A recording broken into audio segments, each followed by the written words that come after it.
Hello, welcome to another episode of the Men's Wear Style Podcast. I'm your host, Pete Brooker. Today, in the last podcast episode of 2021, I am talking to Jamal Pierre, the founder of Pierre Performance. And Pierre Performance is a skincare range for men of all ages, sizes, backgrounds, and stages of life. Pierre Performance makes luxury skincare accessible for men with products that any man can afford, all priced under $50. All natural formulations infused with vitamins, antioxidants and botanical extracts, to name a few, show visible results in clear skin, anti-aging and more. And here to talk about Pierre Performance in his own words is founder Jamal Pierre. Yeah. So again, my name is Jamal Pierre. I have founded the brand Pierre Performance, really a men's skincare line that is just focused on the premise of when you look good, you feel good. And then when you feel good, that confidence really can drive your peak performance. The line I launched in late 2020, which when you think about kind of what was happening, not an ideal time to launch a brand. Right. But I leaned in, and I think I did more of a kind of like, I called it a beta launch, where we put out a site and I really just wanted to get some feedback from folks about the product, of course, but even more so the brand and what it stood for and what they really wanted to see in a skincare line, and got some really great feedback. So did a more formal launch of the brand earlier this year, actually in May. So yeah, Miami-based. And really the suite of products is really focused on every man's skin, but really focusing on those who might have some problems. So blemish-prone skin, acne-prone skin, oilier skin. Down here in Miami, our seasonal range is basically hot to very hot. So that is a bit of the foundation there too. I think Bill Hicks called it lizard weather. Only lizards can get excited about that kind of weather going on. Exactly. Listen, it's beautiful in January through April, but then when you hit the summer, it's intense. Right. Okay. Jamal, maybe just talk about your skincare journey and how it's impacted your life, please. Yeah, so growing up, my dad was really, really focused on his looks. And, it really wasn't necessarily from a vanity standpoint, but he really believed in this idea of, confidence coming from looking your best and feeling your best, and what you were able to do, when you felt your best. So I had the fortune of through my career getting promoted pretty early. I started with a big global bank right out of school in HR. And as I got into these leadership positions and these big roles and was doing a lot of public speaking in this corporate life, I started shaving. And that was sort of like the pivot for me, because my skin went bananas when I started shaving. And right. Wet shaving. Yeah. What's that? Wet shaving. Yeah, exactly. Yeah. Exactly. So, really just reacted badly. A lot of ingrown hairs, a lot of just like the aftermarks of blemishes and things like that. So I started really learning about skincare more so, not necessarily from a vanity standpoint, but more so from a pragmatic standpoint. I was like, what cures this? What makes this better? And just started learning about the different things and ingredients like salicylic acid and benzoyl peroxide and things like that.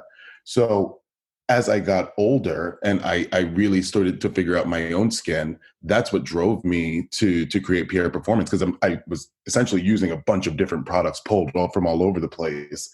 And I thought it would be really great that I would have one line that really is focused on a man's skin, and you can really get anything that you need from the line. Right.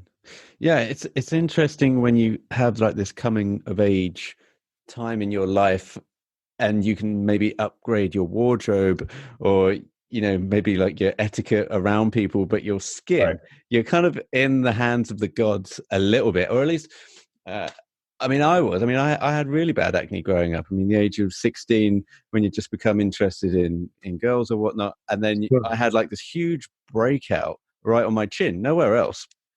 And it had just having acne around your mouth. It's just like you just think how is this possible that it's not concentrated everywhere else, and why is it so here? I then went to doctors and got pills. How far are we on now, say 20 years later, with these kind of products and this kind of science? So, I think that's the biggest thing, is because if you kind of fast forward to too, from that point to not necessarily current time, but maybe like 10 years ago, there were different products out there like Accutane and different things like that that people started taking and using for skincare, but was super harsh. And so Mm. you got folks who unfortunately still have kind of the side effects of Accutane to this date. It's been taken off the market. But my biggest thing was being able to leverage powerful scientific things and ingredients, but coupling it with naturals so that you weren't using something that's going to be super harsh and irritating, because that's a bit of the challenge when you're trying to treat acne. Your thought is kind of strip the oil and remove all the dirt and the bacteria that's causing it. But it's such a fine line because you end up doing the exact opposite, when you're using things that are too harsh. Yeah, yeah. So, I mean, where do you start on a journey like this? I mean, where are the stepping stones for you with regards to getting the ingredients together and the prototypes? Where did it begin? Yeah, so I had the great fortune of working for Chanel, and I was heading up HR for them for their fragrance and beauty division. And just by virtue of the division I was supporting, I started to just get a lot of information around skincare. And keep in mind, I had a real interest in it all through growing up. So as I learned more about what that industry was doing, the marketplace, the space that there was for a men's dedicated line, I started doing some additional research as far as who could help me with that. And so I found a lab based in Southern Florida, actually, not too far from Miami and Boca, Uh-huh. that worked on this. And I told them, what I wanted to do, what I had in mind. I gave them ingredients that I thought were really important to use. And so we put this together. And listen, there's several iterations and guess and test. I started this journey in 2018 Wow. and really didn't launch everything for it. It took me about 2 years. But yeah, that's why I feel so great about it, is the amount of time and the amount of iterations and evolution and the feedback that I've gotten on it. It feels really good to have it out there. It's something that I really feel proud about. Yeah, I mean, I think anyone knows that who's done a project. It might even be a book or something that's just taken so long to get out from under their feet to actually get it out in the open. There's no feeling like that. I mean, so how did you raise the capital for this? Did you crowdsource it? Was it your own investments? Yeah, so again, very fortunate to have worked for some incredible companies that performed well, and I was in positions where I was getting some hefty bonuses. And so honestly, I counted my pennies for some time. And as I was preparing to do a lot of this work, I fortunately had savings. And it was really important to me that as I did this and as I continue to do this, that I not incur more debt than necessary. And I think for anyone that's out there trying to start a business, really going into it with that in mind, because you always want to love what you do. And financial stability and financial backing, whether we like it or not, impacts the joy a lot.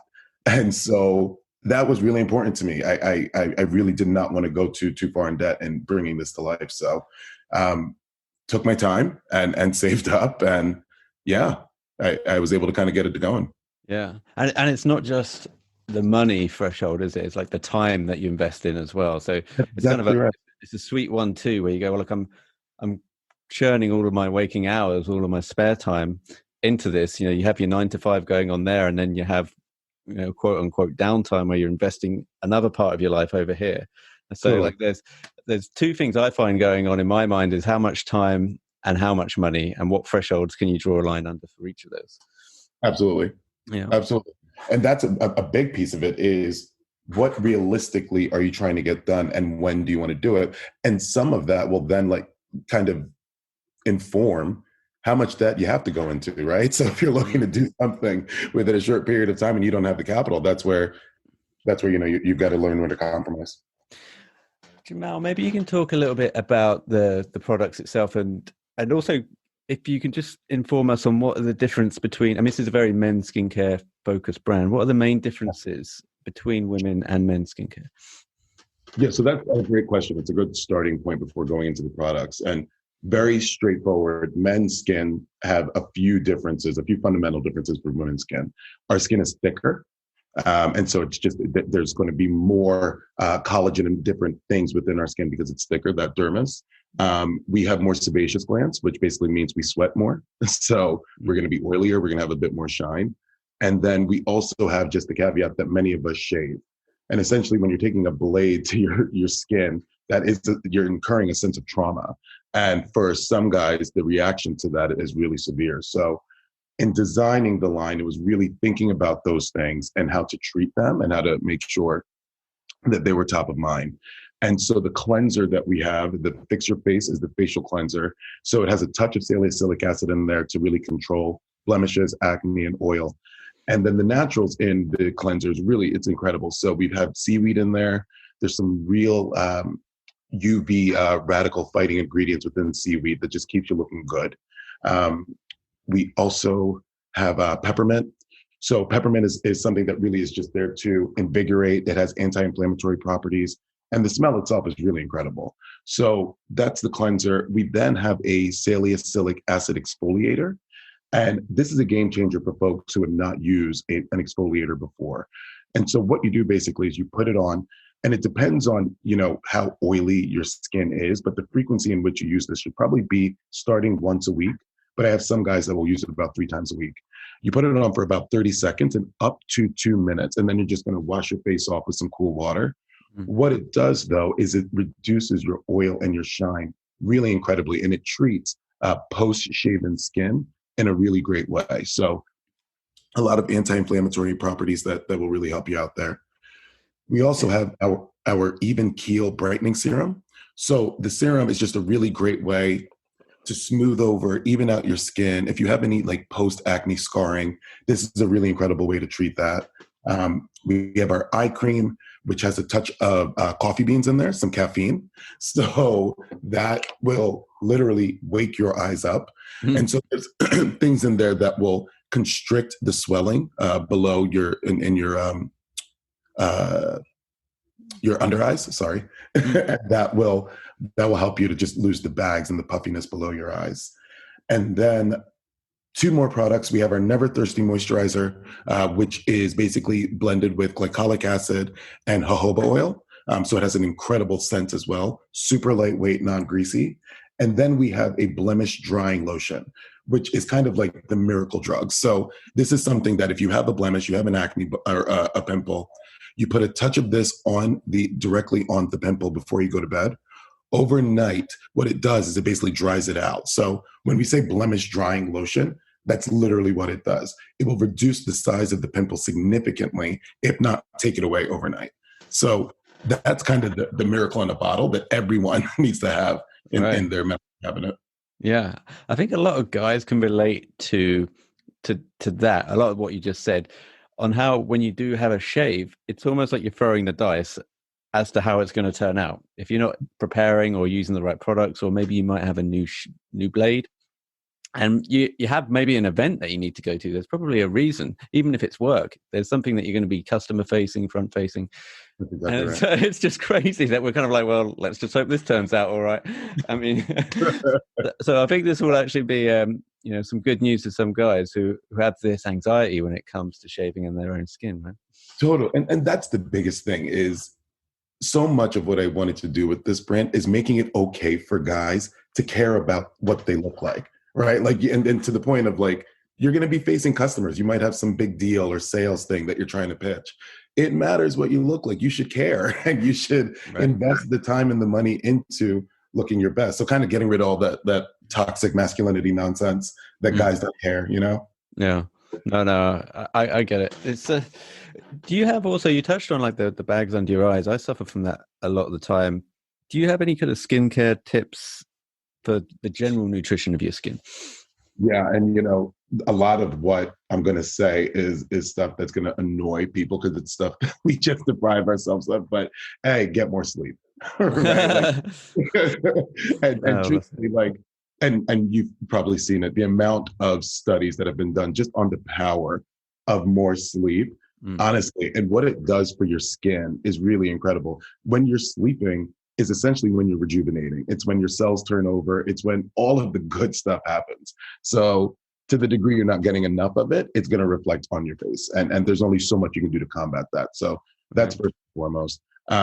Water is essential, and just based on the makeup of our bodies and the amount that we need, but just making sure that you're drinking a ton of water.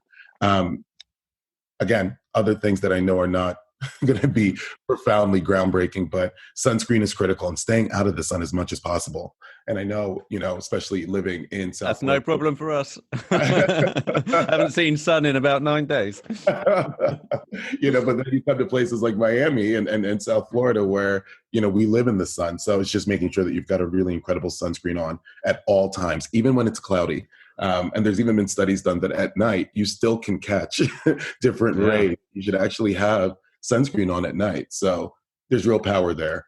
And do any of your products have is it SPF 40 that kind of protects against these UV rays? So not yet. One of the things that we're launching is going to be a moisturizer with not only SPF, but also brightening serum in it. So just an effort to reduce the amount of steps you have in your routine, but also adding just that protection of the SPF. So it's coming soon. On the way. And so like you mentioned that you had like a beta, like a soft launch for the website. Yeah. Were you able to get your production line to just have small runs initially, and now that you've had the feedback and now you've had the confidence, you can now extend and do more production? That's basically it. Yeah. So what I was able to do was run exactly my initial run, and the manufacturer that I was working with has been really, really great. And so we did a smaller run, put the site out, got some really critical feedback. And I'll be honest with you, didn't make dramatic changes, but I mean, it's all about the detail. And I got some really great feedback that informed some small tweaking and some small changes that we made. But yeah, then I was able to do the larger run after that once we launched the official site. And how do you go about, so someone might have their own product in mind, or they might be looking to do something similar to you. How do you go about doing market research like this? Is it literally just a case of giving some of the products to your mates, or is it a bit more in depth? Yeah, I've always said that the getting feedback process is such a tricky one, because everyone's feedback matters, but focus groups of one can be quite dangerous. And I found myself in a position where, especially for your friends and your family, because they love you and they want to help you, so they're giving you all of this feedback. And some of it is just, especially when you have someone who is not a marketing expert giving you feedback on your marketing plan, sometimes you got to do a timeout. But there are a lot of companies out there that you can leverage for surveys. And I have a very good friend of mine, actually, who happens to own an insights company. And so he helped me put together a bunch of different surveys, but anyone can do it. Go to like SurveyMonkey or any of these sites out there. Right. You put together a survey just assessing what you want to know. And we surveyed everything from the name of the brand, the look and feel of the packaging. And then we also, once we got product out there, did the feedback around specific products and ingredients, and got some really, really great feedback. Again, nothing that we changed dramatically. If anything, it reinforced that we were doing the right things. We had something going out there that we could be proud of. And now, is it just you? Are you still the one-man band, or do we have, a team, a kind of a loyal base? Yeah, the team is building. What I have found right now is I cannot continue to do everything on my own. And so from a content and a marketing standpoint, I've got some help there. And we are now putting together basically a sales team, but they're going to be more so brand ambassadors that are going to go out there and push the product. So the team is building. Nice. And so talk about maybe some social media. Do you have campaigns? Is there a platform that you like to hang out on? Yeah, so we're big on Instagram. So again, the name of the handle is at Pierre Performance. And that's really where we're leveraging a lot of our news, the different product launches when we're running sales and promotions.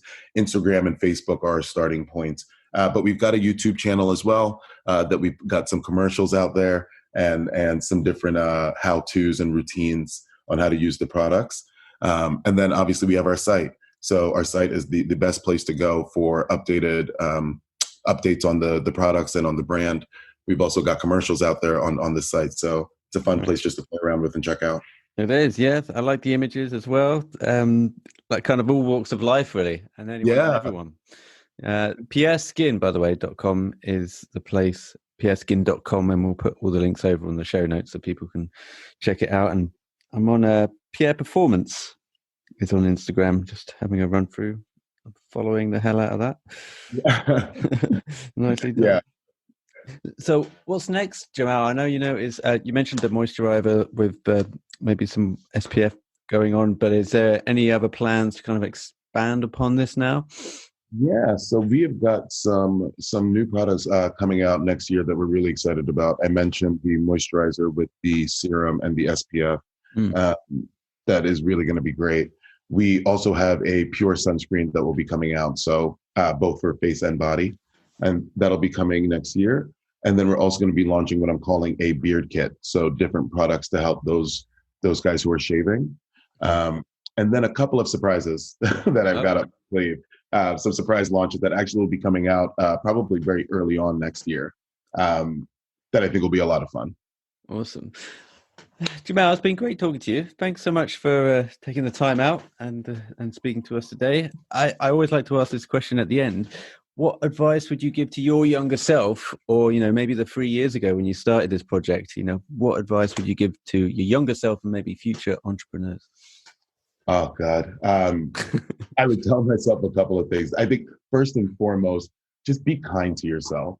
There were moments where like you're just going to feel really down. You're going to question the hell out of what you're doing and why you're doing it. And just always being kind, I think, is important. The other thing is really, I think especially for somebody like me who has been in corporate America and really within that construct for my entire professional career, you've got to take the risk. So it's going to be scary as hell. You've got to, to the degree that you prepare for it and you plan and you feel like this is truly your passion and what you want to do and what you believe in. You've got to take that risk, because at the end of the day, if you don't take a chance on yourself, who can you take a chance on? Yeah.